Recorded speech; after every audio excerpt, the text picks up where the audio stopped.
All right, not one, but two big breaks in the Bryan Kohberger case. The first one we've been waiting for. Prosecutors say, yes, this requires the death penalty. Now, that creates a very high burden for them that we'll discuss.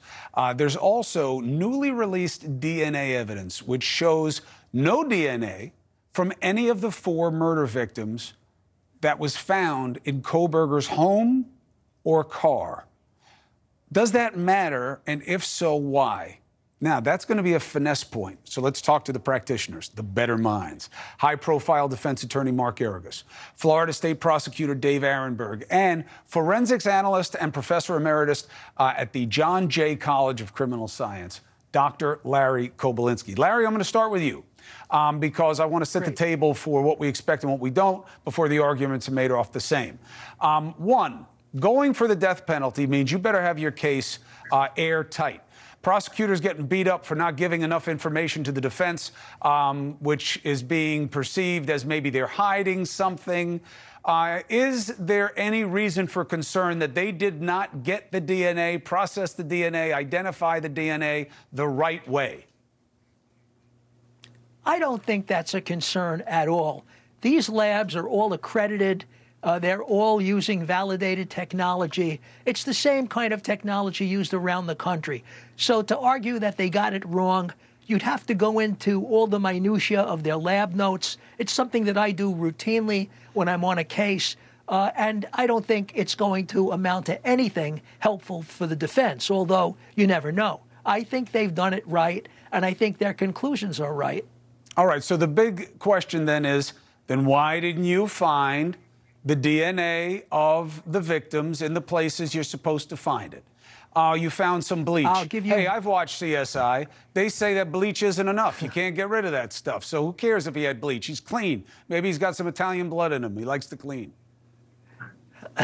Well, I think he does like to clean, but he knows how to clean. You see, he's a PhD criminology student at Washington State University, and I'm sure that during his education at the undergraduate or graduate level, he's taken forensic courses.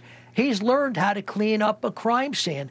You know, crime scenes get cleaned up all the time when they get turned over from the police back to civilians. There's got to be people that come in and clean up the scene.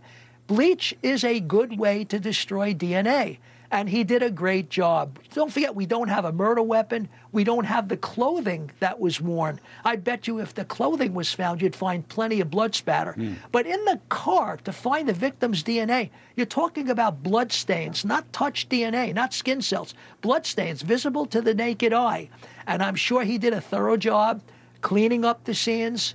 He knew what he was doing. He had the expertise. And it's really not a big problem for the prosecution. Well, it doesn't have to be a big problem for Mark Geragos. It can be just one.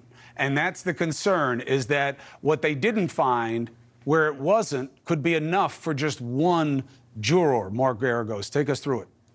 Well, Larry does a nice job of presenting the prosecutorial slant on this. The problem that the prosecution's got is that the prosecution is now going to be arguing, hey, there's no cell phone evidence that ties him to the location. Hey, there's no DNA that ties him to location other than touch on the sheath. Hey, we don't have any triangulation. And hey, he must have cleaned it up, even though we know he was in and out of there in a time period, as you might remember, Chris, that is getting increasingly compressed. And hey, by the way, we sealed the records in this case, or we asked the judge to seal the records because we thought there were other suspects, and lo and behold, what do we learn now? That there are not one but 2 unidentified male specimens that arguably are at the scene. I beg to differ. I think other than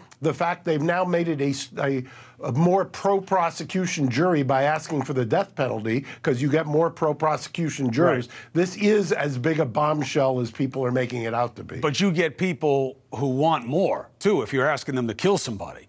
Dave Aronberg, do you see any pockets of concern for the prosecution in this? I don't. And with an expert witness like Dr. Larry, I think the prosecution will be just fine.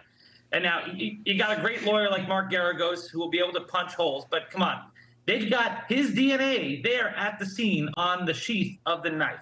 Hey, thank you for watching. Please go to newsnationnow.com, newsnationnow.com, and you can find News Nation on your television provider. And don't forget to click the red subscribe button down below. Then you will get more of News Nation's fact-driven coverage.